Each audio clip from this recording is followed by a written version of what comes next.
गुरु नानक और संत गुरु रविदास जी महाराज के बीच में क्या कैसा संबंध है? क्योंकि बहुत से जो हम संत शिरोमणि गुरु रविदास जी महाराज का पंजाब में एक बड़ा व्यापक प्रभाव है। बनारस में हुए, बहुत से ऐसे हुए, और एक पंजाब से लेके बहुत ज़्यादा ये प्रभाव हुआ। तो उसको किस तरह का संबंध है? लोग बहुत बार ये मन में क्वेश्चन आता है किस तरह का? बहुत बढ़िया डॉक्टर साहब, आपने सवाल भी किया, प्लस इसका तो एक्चुअली ये सवाल छोटे शब्दों में नहीं बोला जा सकता, क्योंकि इसमें गुरु रविदास महाराज जी और गुरु नानक देव जी की जो बातचीत हुई है, जो गोष्ठियाँ हुई है, वो गुरु रविदास जी से छोटे थे गुरु नानक देव जी 92 साल, 92 ईयर्स वो छोटे थे। तो पहली जो मुलाकात गुरु रविदास महाराज जी से हुई वो चूड़चकाना पाकिस्तान के अंदर जगह है, उसका नाम चूड़चकाना था। तो एक सच्चा सौदा जो गुरु नानक देव जी के उस टाइम बाल नानक देव जी थे, तो उनके पिताजी ने 20 रुपये दिए थे, तो जाओ बेटा कोई बिजनेस करके आओ। तो इधर से गुरु रविदास महाराज जी, गुरु कबीर जी महाराज जी, त्रिलोचन जी, सतना जी और धन्ना जी, ये 5 संत बनारस से चले थे। तो वो रास्ते में होते होते पंजाब में जब जैसे आए थे, पंजाब में वो अब फगवाड़ा में रुके थे 72 दिन, 72 डे, वो 72 दिन फगवाड़ा में रुके। उसके बाद आगे गए, और जब एक डंडे विलेज है जो टारी बॉर्डर के पास में है, पाकिस्तान बॉर्डर के, तो उधर रुके। उसके बाद वो पाकिस्तान आगे चले गए। तो जाने के बाद एक बहुत मतलब के घना पेड़ के नीचे बैठ के आराम कर रहे थे। तो ये 2 बच्चे, नानक देव और उनका भाई मर्दाना जी, ये दोनों बच्चे जा रहे थे अपने पिताजी का कहना मानकर।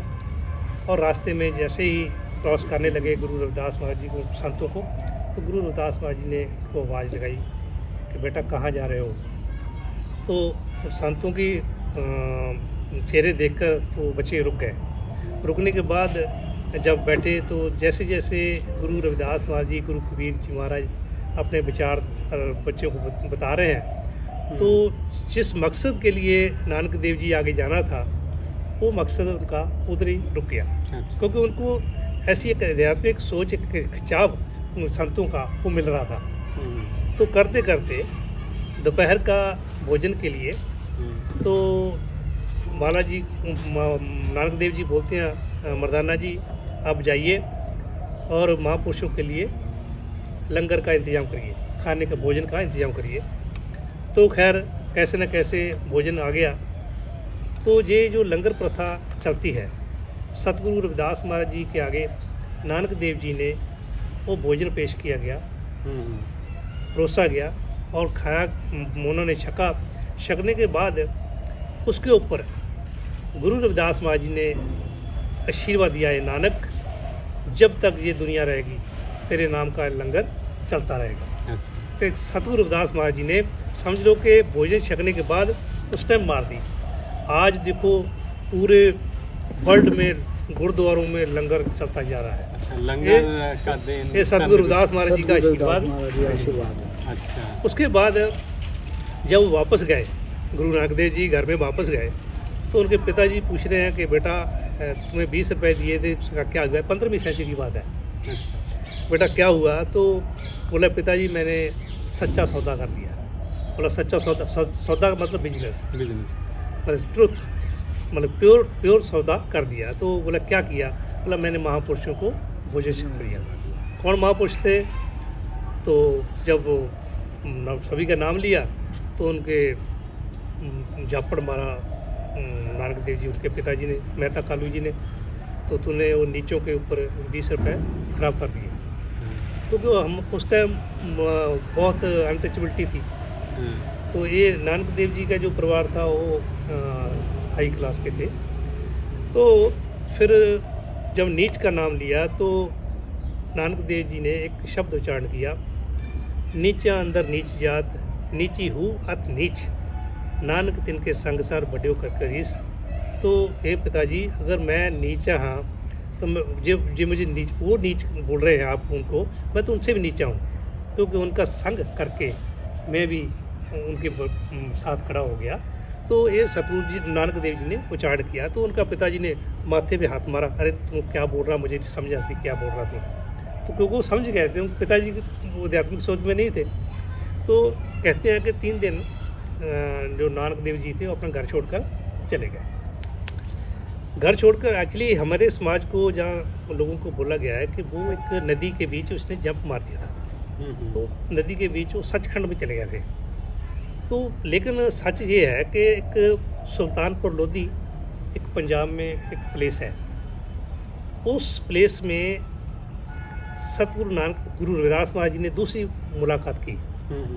उस मुलाकात में मूल मंत्र जो था वो गुरु नानक देव जी को दिया गया। मूल मंत्र एक ओंकार सतनाम करता पुरख निर्भय निर्वैर काल मूर्त जोनि से भंग गुरु प्रसाद जप आदि सच जुगाद सच है भी सच नानक होसी भी सच। ये मूल मंत्र था। ये एक्चुअली सिख के लोग जो मूल मंत्र जपते हैं। तो ये गुरु नानक को दूसरी बार दिया गया, दूसरी मुलाकात में।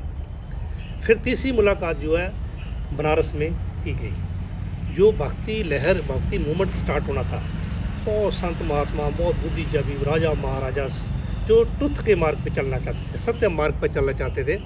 फिर वो सतगुरु जितने भी संत महात्मा इकट्ठे हुए। अभी इस भक्ति लहर को कौन आगे लेके जाएगा, इस मूवमेंट को कौन आगे लेके जाएगा, तो किसी को समझ नहीं आ रही थी। तो बहुत सारे ज्ञानवान इंसान फिर बुद्धिजीवी संत जन आए, उन्होंने सतगुरु रविदास महाराज जी को कहा कि यही है मूवमेंट को आगे लेके जा सकते। तो भक्ति लहर का जो लहर चली को क्रांतिकारी सोच चली, वो सतगुरु रविदास महाराज जी को सेलेक्ट किया गया सभी ने। तो उसके बीच जो नानक देव जी को थी, ये जो कहते हैं कि नानक देव जी ने 12 साल तक गुरु रविदास महाराज जी की संगत की।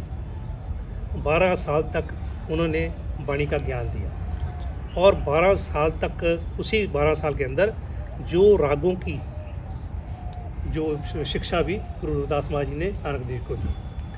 जितनी भी वाणी गुरु रविदास महाराज जी होती थी, वो नानक देव जी उसको गाया करते थे।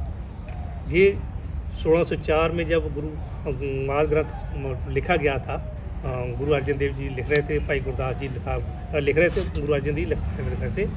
तो एक और ग्रंथ लिखा जा रहा था उनके चचेरे भाई ने, तो सोडी मेहरबान ने, उसमें लिखा गया था कि गुरु रविदास महाराज जी की वाणी को नानक देव जी गाया करते थे ना, उस ग्रंथ में लिखा। तो मेरे कहने के बाद सारी जितनी भी रागा की शिक्षा, जो दूसरी शिक्षा सारी गुरु नानक देव ने दी, और इस मूवमेंट को नॉर्थ साइड को लेके चल गए।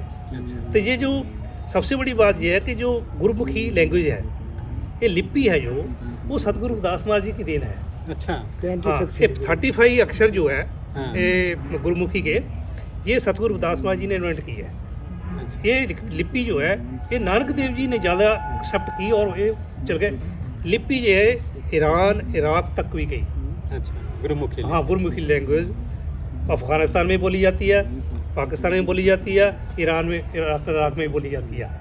बस उस हद तक लिमिटेड है, क्योंकि मुझे किसी ने बताया था कि जैसे जैसे एम्परर्स आते गए, वो अपनी अपनी लिपि अपनी अपनी भाषा को वो थोपते गए, अपनी लैंग्वेज वो थोपते गए, और पीछे बड़ी जो इतिहास है उसको मिटाते गए। हमारे लोगों का इतिहास भी इसीलिए ऐसे ही मिटता गया। आज आप लोग के जैसे पढ़े लिखे इंसान हैं, वो कहीं ना कहीं स्कॉलर मतलब के प्रोफेसर बन गए हैं, बढ़िया एजुकेशन ले रहे हैं, मतलब के किताबों को फोड़ रहे हैं, वो फोड़ के इतिहास जो है वो ऊपर लेके आ रहे हैं। सतगुरु रविदास पिता महाराज जी ने बहुत कुछ दिया हमको, वाणी के बीच है, किताबों के बीच मिट गया है, उनको निकालने के लिए कहीं ना कहीं पढ़े लिखों की ज़रूरत है। इसलिए मैं बोल रहा हूँ कि जितने भी विद्यार्थी पढ़े लिखे हैं, चाहे PhD कर रहे हैं, गुरु रविदास महाराज जी के ऊपर PhD करो, उनको समझने की कोशिश करो। वो उनका इतिहास जो इतिहास है लोगों ने जो दबा रखा है, उनको ऊपर लेके आओ। ये मेरी एक रिक्वेस्ट है आप लोगों से। और जो गुरु नानक देव जी बात की है, तो इन्होंने जो भी गुरु जी के विचारधारा सी, उनके राग थे, आज सारे जो राग हैं गाए जाते हैं वाणी के माध्यम से, वो गुरु रविदास महाराज जी की ही देन है। तो ये गुरु नानक देव जी ने सारी पोथियाँ, सतगुरु जी की पोथियाँ जितनी भी थी वाणी, वो आगे लेके जाए और पहले गुरु, दूसरे गुरु, तीसरे गुरु, 5वें गुरु में आके एक आदि ग्रंथ का वो सृजना की, जिसके सभी संतों की, कबीर जी की वाणियाँ, त्रिलोचन जी की या साधना की है। ये जो गुरु ग्रंथ साहब है, इसमें 15 संतों की वाणी है, सॉरी 35 संतों की वाणी है, 36 भी बोलते हैं तो 35 बोलते हैं। उसमें 6 गुरु जो सिख गुरु है, बाकी 15 संत जिनको अनटचेबल बोला गया है, उनकी भी वाणी है उसके अंदर। और 4 भट्ट जो ब्राह्मण है, भट्ट बोलते हैं उनको, उनकी वाणी है। 3 फकीर है, मुस्लिम फकीर, उनकी भी वाणी है।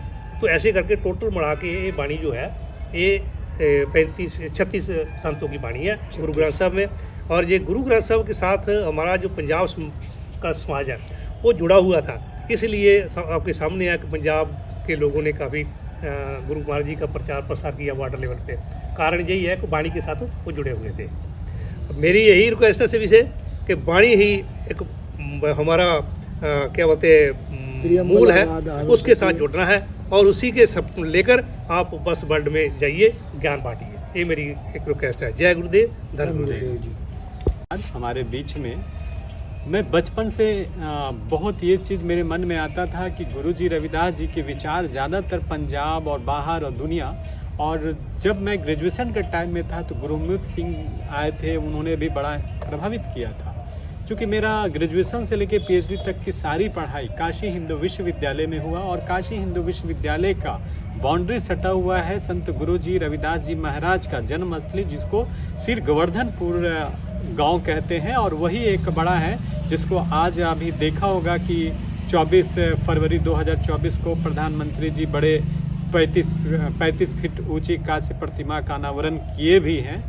तो मेरे मन में था कि आखिर, और वो पूरा मंदिर का सारा प्रबंधन पंजाब से लोग आके करते हैं, और लाखों की संख्या में होते, बिना कोई सिक्योरिटी का, बिना किसी प्रबंधन। शायद ही ऐसा कोई मंदिर होगा जिसको बिना सिक्योरिटी के कई लाख लोग पूजा करते हैं, और बिल्कुल एक सेवा भाव की भावना रहती है। आज जो हमारे बीच में विचार आए, और विचार ऐसे विचार हैं जिसको ना सिर्फ सुनना चाहिए बल्कि आत्मसात करना चाहिए।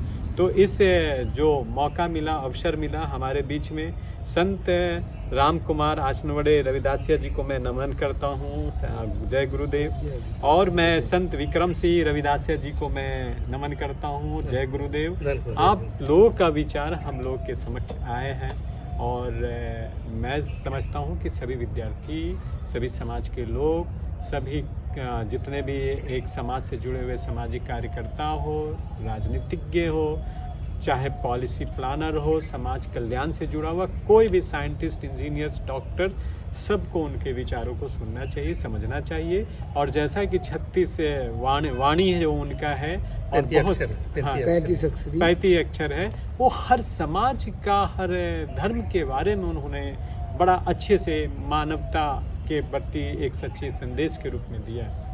तो मैं पुनः आप सबको धन्यवाद, जय गुरुदेव। धन्यवाद।